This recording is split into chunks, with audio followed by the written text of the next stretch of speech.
Wasting time on mobiles vs valuing time in Islam. What if I told you the most valuable currency in your life is not money, not gold, not even health, but time? And here's the shocking truth. Every single second, you are either investing it or wasting it. Now pause, think. How many hours have you spent today on your mobile? We live in a world where the screen is our best friend, our teacher, our entertainer, but also our thief. Yes, the thief of our dreams, the thief of our goals, and most dangerously, the thief of our hereafter. Islam doesn't just teach us to pray, to fast, to give charity. Islam teaches us to value time. The Prophet said, there are two blessings that many people are deceived about: health and free time. Think about that. It means most people waste it. Most people never realize its worth until it's gone. Imagine this. Your phone buzzes, you open it, 5 minutes. Just 5 minutes? You say, scrolling, liking, watching. Suddenly, 45 minutes disappear. An hour gone. And when you finally look up, nothing in your life has improved. No skill learned, no goal achieved, no prayer done. It's like pouring water into the sand. You keep pouring, but nothing remains. Islam treats time as sacred. Every second is a piece of your life. Every minute is a piece of your destiny. Allah swears by time itself in the Quran. Be time, indeed mankind is in loss. Loss, not money, not status, but time. Because if you lose money, you can earn it back. If you lose health, you can recover. But if you lose time, it's gone forever. So ask yourself, are you the owner of your phone or its slave? Do you control your time or does your time control you? Remember, every tap, every scroll, every swipe is either bringing you closer to Jannah or further away, closer to your goals or deeper into regret. So today, make a promise to yourself. Value your minutes, treasure your hours, because time is not just passing by, it is you, and you are too precious to waste. My friends, the successful ones in dunya and akhirah are not those who have the latest phone. They are the ones who know the worth of a single moment, and now you know the secret too. Use it, live it, and rise above the crowd, because you are not meant to waste time. You are meant to make time valuable. Time is the most valuable currency. Once gone, it never returns. Mobiles can become time thieves, if not used wisely. Islam emphasizes valuing time. The Prophet warned about free time being a deception. Wasting time online versus investing it in Quran, learning, or good deeds makes a life-changing difference. Allah swears by time in the Quran, showing its sacredness. The truly successful are those who manage their moments, not those enslaved by screens. They say the richest man on earth is not the one with billions in his bank account, but the one who knows how to spend his time. Think about it. Money can be lost and found. Gold can be stolen and reclaimed. Even health, with medicine and care, can sometimes be restored. But time, once a second slips from your hand, it is like a drop of water falling into the ocean. You cannot get it back, no matter how much you beg, no matter how much you pay.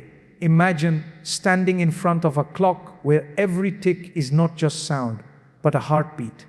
With every movement of the hand, part of your life is leaving you. You don't feel it, but it's happening, quietly, constantly, without pause. The truth is, every person in this room is carrying a hidden treasure chest. Inside it, there are not jewels, not cash, not property, but hours, minutes, and seconds. And every single day, the chest opens on its own, and the coins of time spill out. Some of us spend them wisely, learning, praying, building, loving, giving. Others let them slip through their fingers, wasted on distractions, arguments, gossip, endless scrolling. The Prophet said, take advantage of 5 before 5, your youth before your old age, your health before your sickness, your wealth before your poverty, your free time before your business, and your life before your death. Notice how free time is listed alongside life and health. That shows us its weight. That shows us how precious it really is. Let me paint you a picture. Imagine a man wakes up every morning to find $10,000 deposited into his account. But there's one condition. If he doesn't spend it that day, it disappears. No carryovers, no savings. What would he do? He'd make plans, invest, buy, give charity, use every dollar, because he knows the value. Yet every single morning, Allah gifts us with 24 golden hours. And most of us let them vanish as if they mean nothing. We guard money with locks and safes, but we let our time leak away like a hole in a bucket. Isn't that strange? Isn't that heartbreaking? And here's something even more shocking. Psychologists say that the average human spends nearly 7 years of their life on social media. 7 years. That is longer than some people spend getting an education or building a career. Imagine standing before Allah on the day of judgment, and when your book of deeds opens, you find 7 years filled with nothing but scrolling. Wouldn't that feel heavier than chains? The Quran reminds us, "Betime, indeed mankind is in loss." Notice it doesn't say some people. It says mankind, everyone, except those who use their time with faith, good deeds, and patience. Which means by default, time is slipping away into loss unless you actively protect it. Picture yourself on your deathbed. Your family is around you. The breaths are getting shorter. The doctor shakes his head. And you whisper, "If only I had one more day, one more hour." But it's too late. Time has left you. The chest is empty. The coins are gone. The angel of death doesn't negotiate. He doesn't delay. He doesn't care if you had a meeting tomorrow, an exam next week, a dream vacation next month. And in that moment, you realize the cruelest truth of all, that every second of your life was already written, counted, measured. And what you did with it is all that remains. Let me tell you another story. A scholar once said, "Time is like a sword. If you don't cut with it, it cuts you." Meaning, if you don't take control of your time, it will control you, slice away your opportunities, and leave you with nothing but regrets. Have you ever looked back at a whole year and thought, where did it go? That's the sword. It already cut you. Days blurred into weeks, weeks into months, and suddenly 12 months are gone, and you're the same person you were last year. No closer to your dreams, no better in your worship, no richer in your knowledge. And the worst part, you didn't even notice it happening. Time is invisible, but it leaves behind evidence.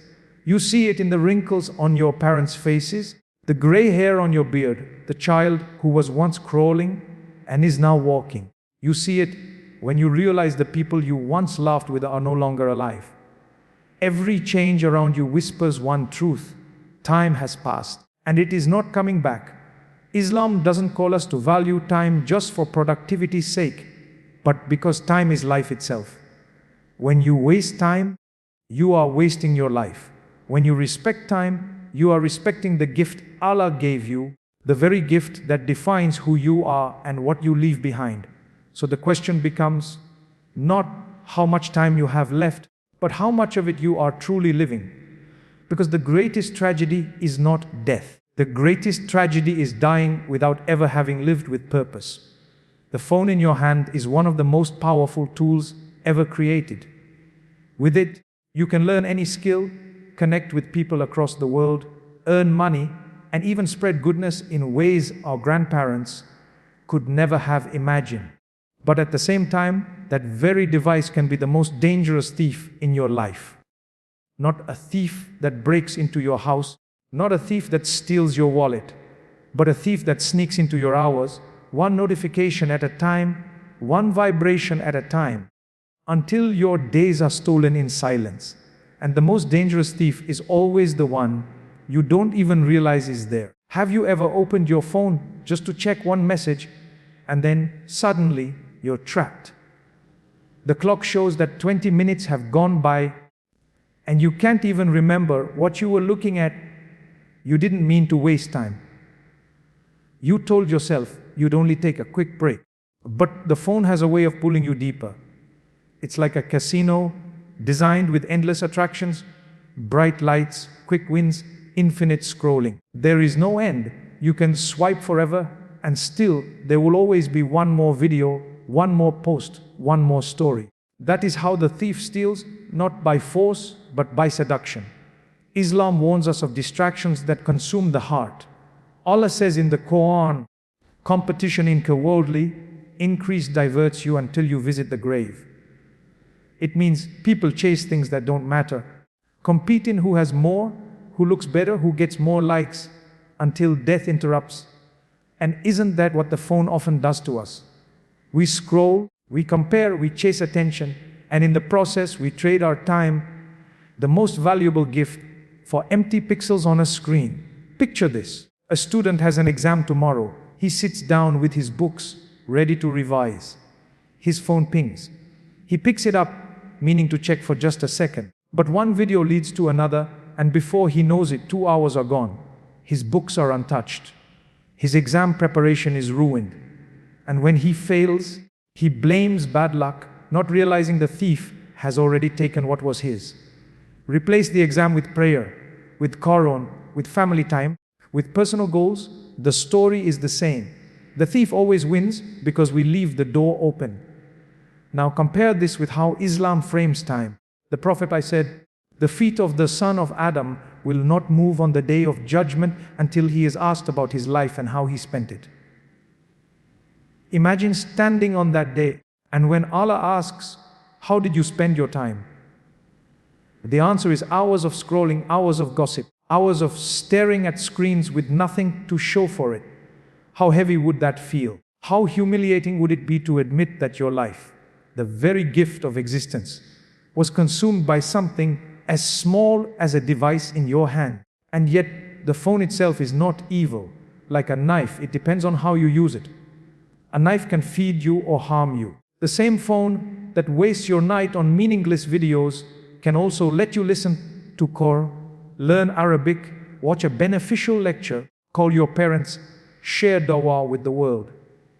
The thief doesn't come from the phone itself, but from the way we surrender to it, the way we let it control us instead of us controlling it. When you put the phone down to pray, to read, to build, you are the master.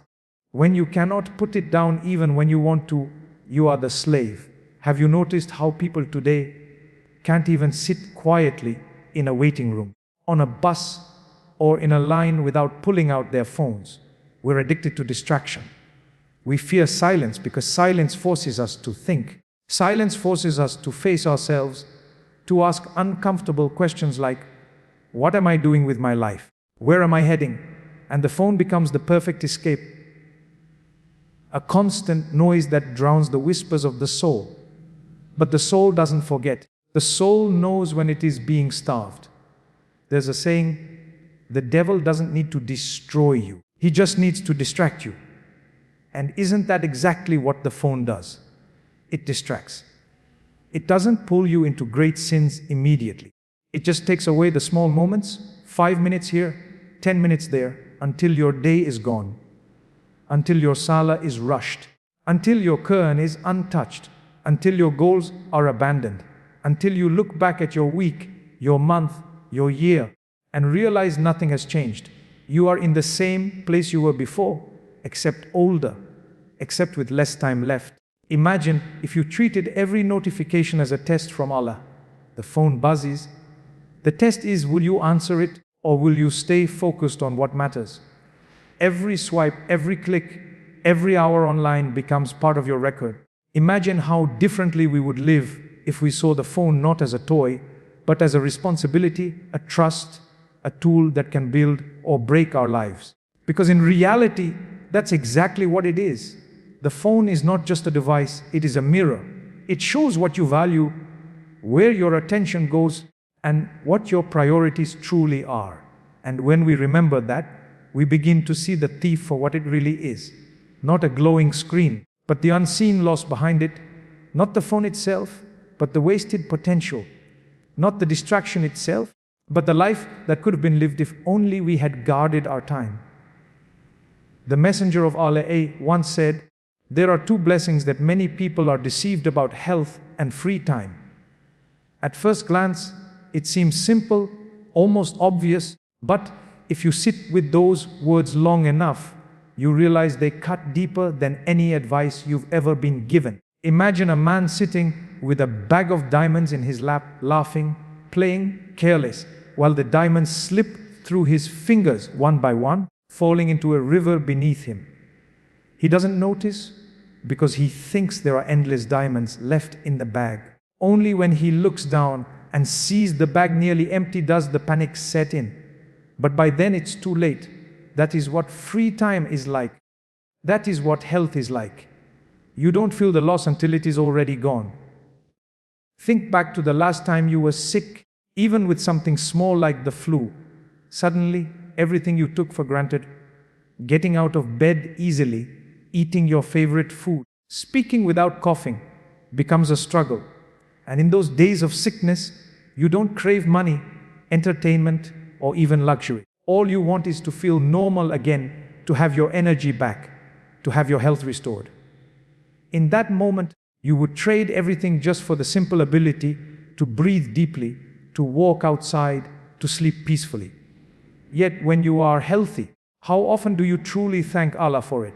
How often do you use that strength for worship, for service, for building your future? That is why the Prophet called it a deception. We think our health will always be there. We think our free time will always be there. But both can vanish in a heartbeat.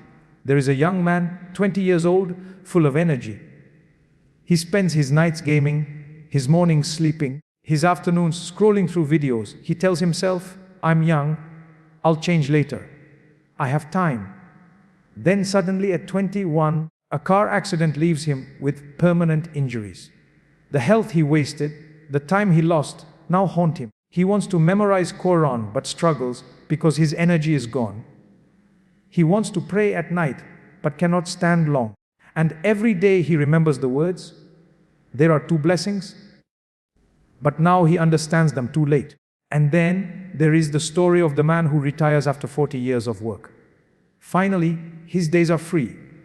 But instead of peace, he feels regret. He looks back and says, I wish I had spent my youth learning more Quran. I wish I had traveled to seek knowledge. I wish I had used my strength in service. Now he has free time, but his health is failing. The body that could have stood in tahajjud easily now shakes just climbing the stairs.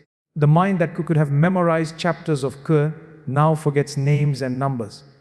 He has time but no energy, just as the youth had energy but no time. This is the deception. You rarely have both together for long, and when you do, you fail to see the gift. Islam teaches us that time and health are trusts. They are not ours to waste. Every minute we are healthy and free is an opportunity to build something eternal. A rak'ah prayed in youth carries a sweetness that cannot be replicated when old age makes prostration painful.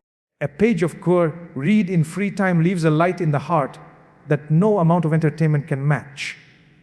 The problem is we keep waiting for the perfect time. We wait until Ramadan, until graduation, until we are married, until we are settled, until we are older. But the perfect time never comes. And while we wait, the diamonds keep falling into the river, one by one. Think of those moments when you say, I'll do it later. Later is the most dangerous word in the world. Later is the excuse of every wasted life. Later is how people die with unfulfilled dreams, with Quran they never opened, with prayers they never prayed. Later is the deception of time. That's why the Prophet didn't say, many people lose it. He said, many people are deceived. Because we genuinely believe we have more than we do. So the wise person is the one who treats every moment of health and every moment of free time as a once-in-a-lifetime opportunity. They say, if I am healthy today, I will pray as much as I can.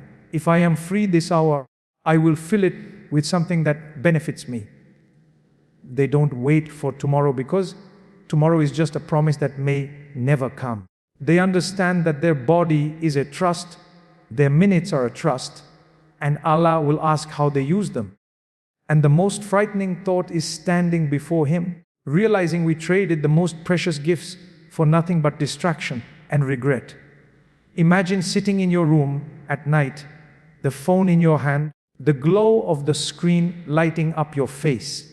You tell yourself You'll only spend 5 minutes watching something before bed, but 5 minutes turns into an hour, and the hour turns into 2. You finally put the phone down, and there is this strange emptiness inside. You laugh, you scroll, you swipe, but deep down, you feel nothing has changed. Then imagine the same night, but instead of scrolling, you open the Quran, you read one page, just one. And suddenly your chest feels lighter, your heart calmer, and when you close your eyes to sleep, there's a sense of peace no video ever gave you.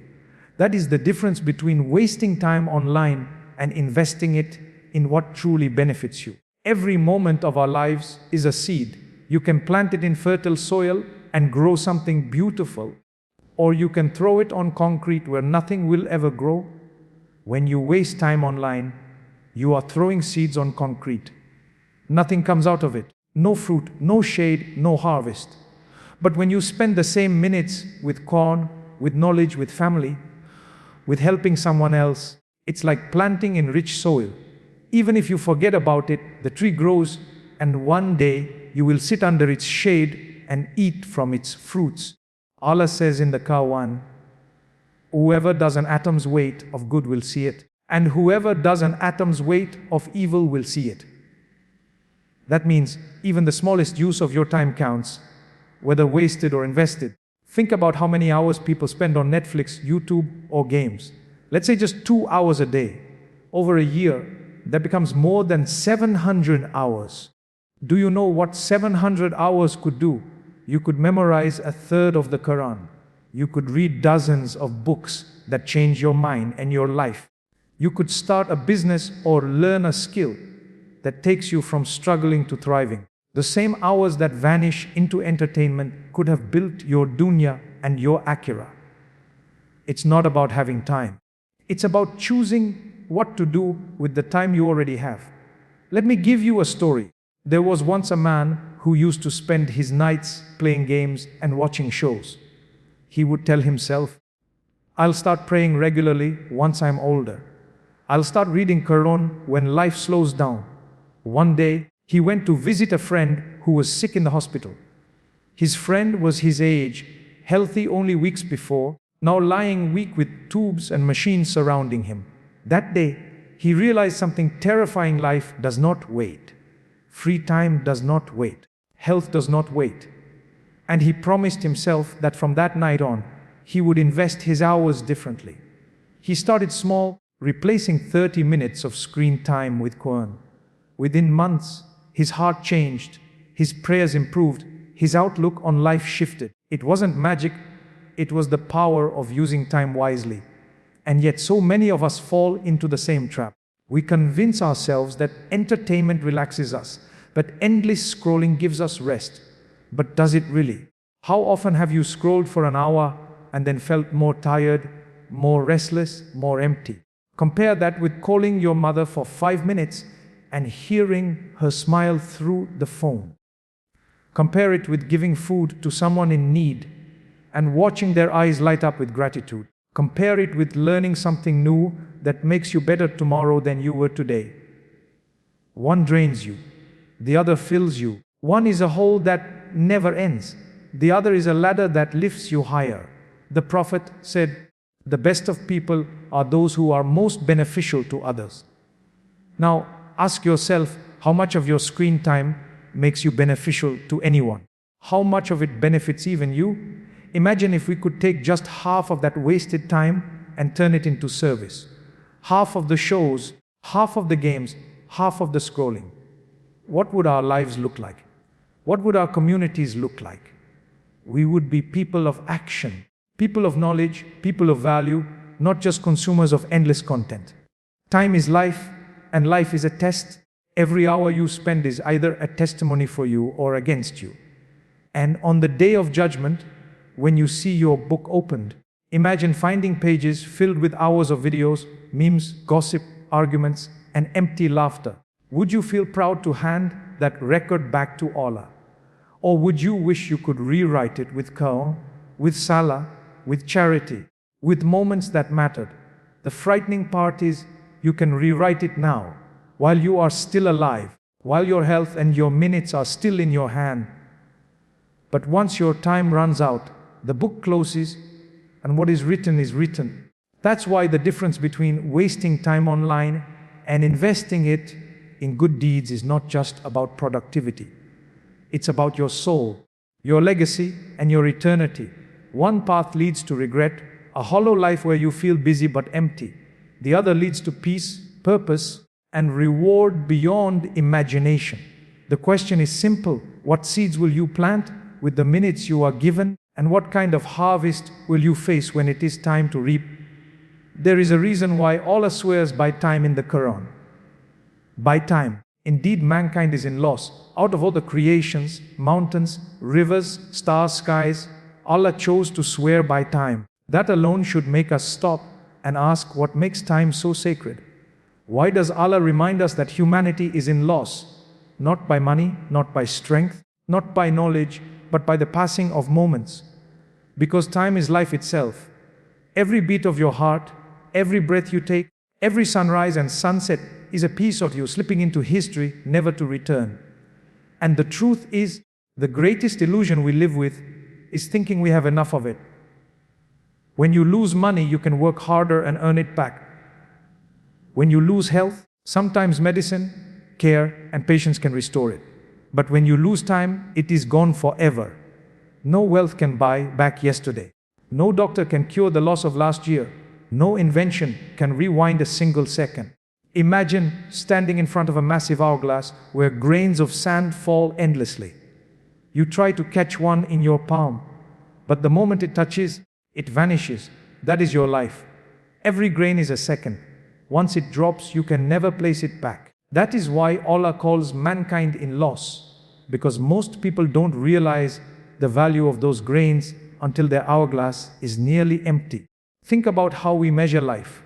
We say someone is 30, 50, 70 years old. But those numbers aren't how long they've lived.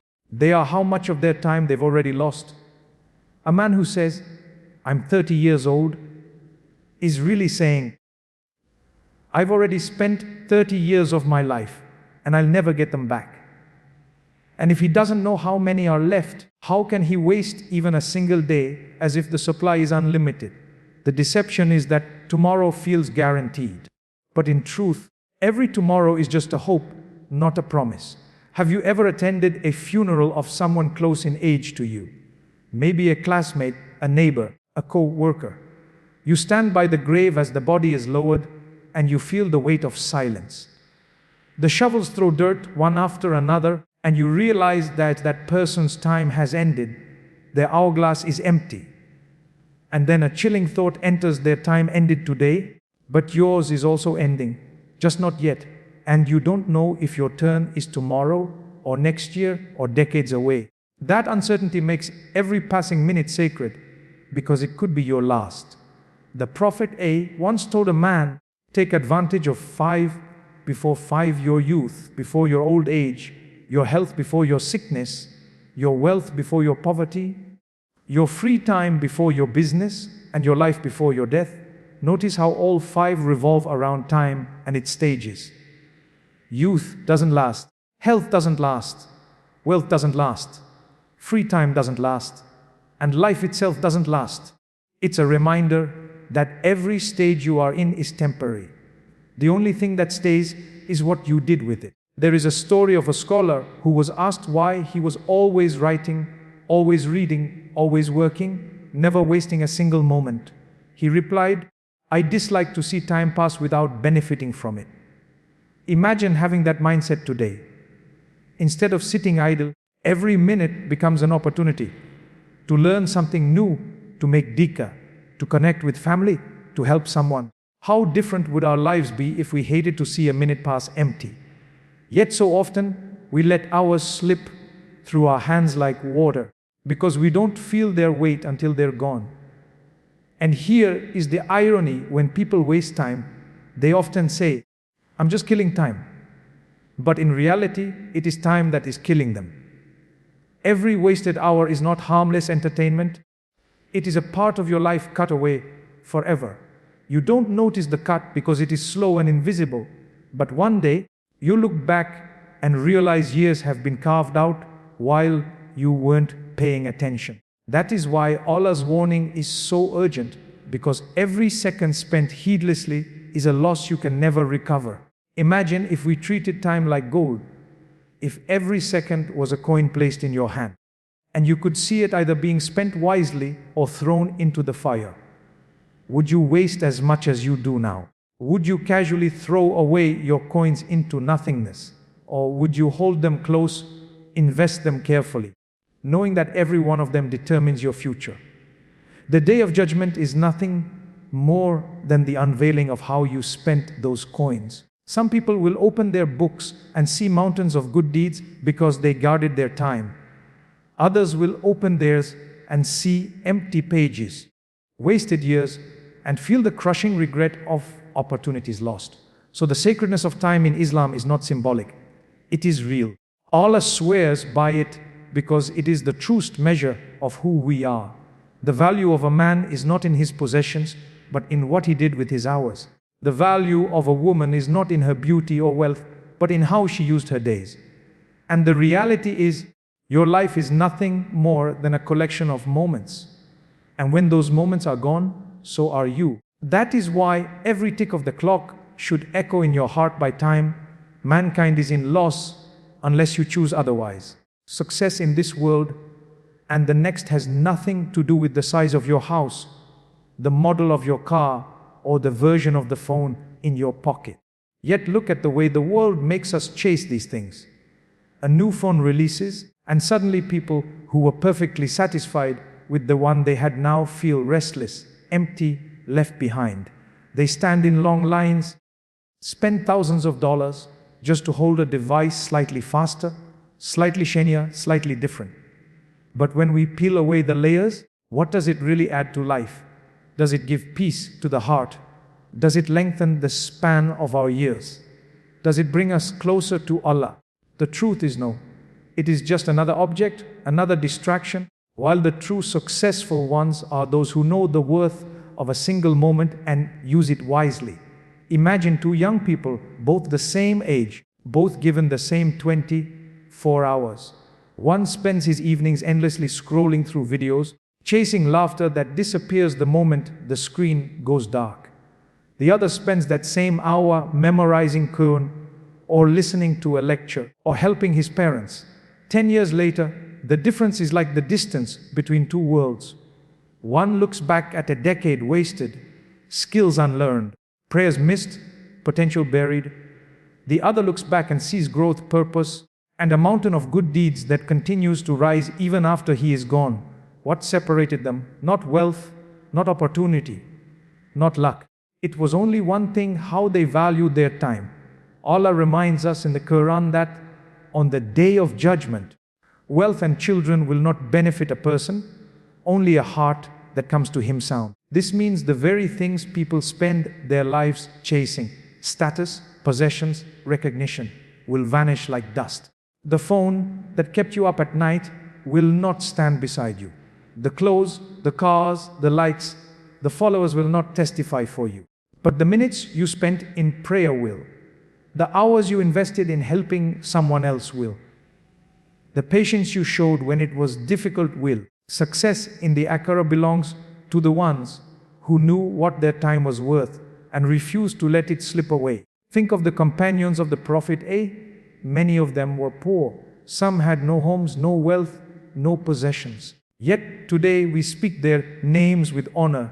We ask Allah to be pleased with them. And their legacy continues to shine after more than 1,000 years. What made them great? It wasn't what they owned. It was how they used their minutes.